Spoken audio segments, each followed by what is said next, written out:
Ինչպես պաշտպանված լինել խաբեությունից։ Այս վիդեոն նայելուց հետո դու էլ երբեք չես հիասթափվի ոչ ոքից ու կիմանաս ումից ինչ սպասել։ Այն որ մենք կեղծավոր կենդանիներ ենք, դա նորություն չէ, կարծում եմ։ Մեր իրականությունը ողողված է ամենատարբեր հայվաններով,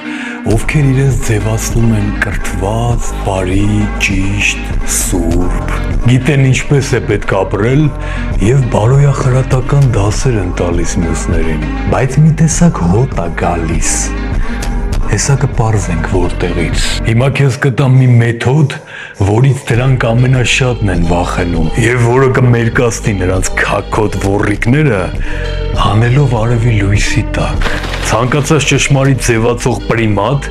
ցույց է տալիս իր իրական դեմքը ընդամենը մեկ դեպքում, երբ վստահ է, որ իրեն ոչ ոք չի նայում։ Քանզի չկա ոչ տեսախցիկ,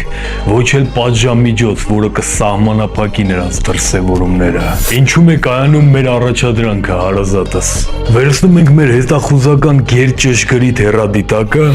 եւ սկսում ուսումնասիրել այդ կենդանիներին այն պահերին, երբ նրանք չգիտեն, որ իրենց հետևում են։ Այնինչ կտեսնեք, ձեզ բացարձակապես դուր չի գա։ Զգուշացնում եմ նախապես, բայց եթե հաղթահարեք այդ ակնթարթային զզվանքի զգացումը, դուք ձեռք կբերեք իրական աշխարհայացք, որը ձեզ դուրս կհանի այս ցնորված հեքիաթային պատկերացումներից եւ կստիպի վերջապես հասկանալ, որ ոչ մի կապիկի պետք չէ հավատալ։